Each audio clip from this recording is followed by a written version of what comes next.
Hello, xin chào các bạn đã quay trở lại với review 5 phút. Mở đầu trailer tập 252 Đấu La Đại Lục là hình ảnh một cuộc tái chiến của Đường Tam cùng thiên sứ thần Thiên Nhật Tuyết đang bắt đầu.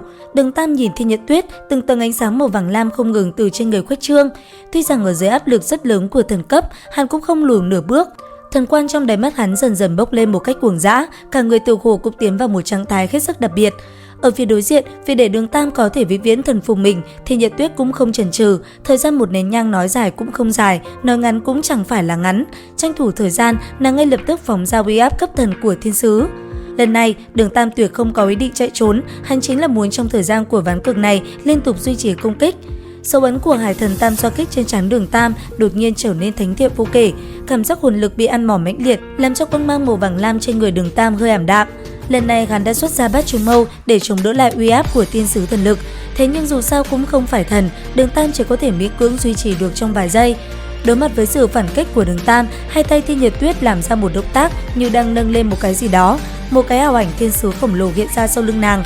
Ngọn lửa màu vàng kinh khủng ngưng tụ thành một thanh thiên sứ chi kiếm thật lớn. Đây không phải là thần khí mà là do hồn lực bản thân Thiên Nhật Tuyết ngưng tụ mà thành. Lúc trước, kiếm đấu la cũng thi triển năng lực giống như vậy, nhưng công kích của kiếm đấu la so với năng lượng ba động bộc phát ra lúc này của Thiên Nhật Tuyết thật sự còn chênh lệch rất lớn. Đường Tam thất kinh, nhưng rất nhanh hắn đã trở lại trạng thái kiên định vốn có, cả người như bốc lên một tầng hỏa diễm. Hắn lúc này làm ra động tác khiến đối phương thật sự không ngờ tới. Thiên Nhật Tuyết thấy tràng cảnh này khẽ cười, thanh âm lạnh lùng cũng vang lên. Ta ngược lại muốn xem cho biết, đệ nhất võ hồn Hạo Thiên Truy của thiên hạ đệ nhất tông môn từng đánh trọng thương phụ thân ta, suốt cuộc cường đại đến mức nào. Ánh sáng màu đen bắt đầu tỏa ra bên tay trái, trên người Đường Tam không tỏa ra ánh sáng màu vàng lam nữa, mà là màu đen rất đậm.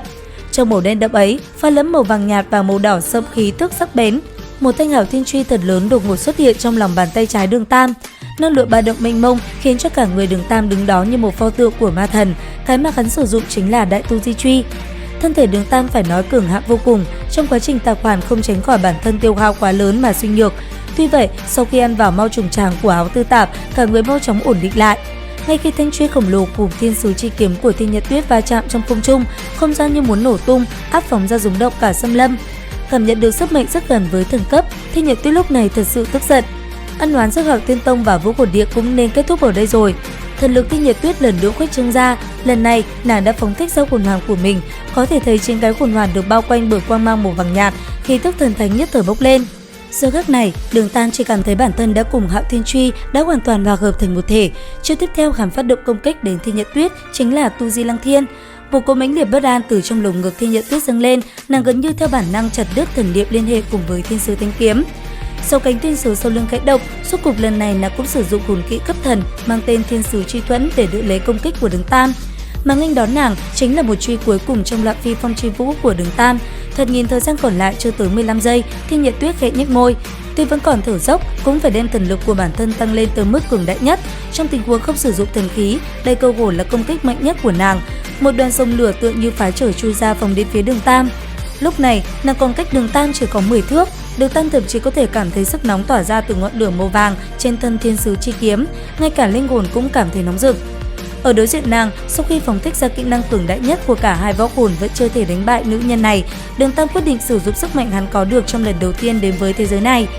Lúc này Đường Tam thật sự nhắm hai mắt lại, khoảnh khắc sau, cả người gắn phảng phất cũng nhập vào trong một mảng màu trắng, cho dù là Thiên Nhật Tuyết cũng không thấy rõ động tác của hắn như thế nào. Thật vậy, cái mà hắn dùng chính là thủ pháp của Đường môn, tên là Quan Âm Hữu Lệ. Thiên Nhật Tuyết đang bước tới đột nhiên dừng lại, thần sắc trên mặt nàng cũng ngưng động lại. Thần sắc không dám tin ấy cuối cùng cũng đã xuất hiện trên vẻ mặt của một cường giả thần cấp. Thân thể Đường Tam khẽ lay động, cả người hoàn toàn dựa vào sự chống đỡ của bát chú mâu mới có thể đứng vững mà không ngã xuống. Trên mặt hắn không còn chút huyết sắc, thế nhưng trong đôi mắt hắn đang toát ra ánh sáng đầy kiêu hãnh của một người chiến thắng. Đến đây thì cũng hết tập 252 Đấu La Đại Lục. Xin chào và hẹn gặp lại các bạn ở những video tiếp theo.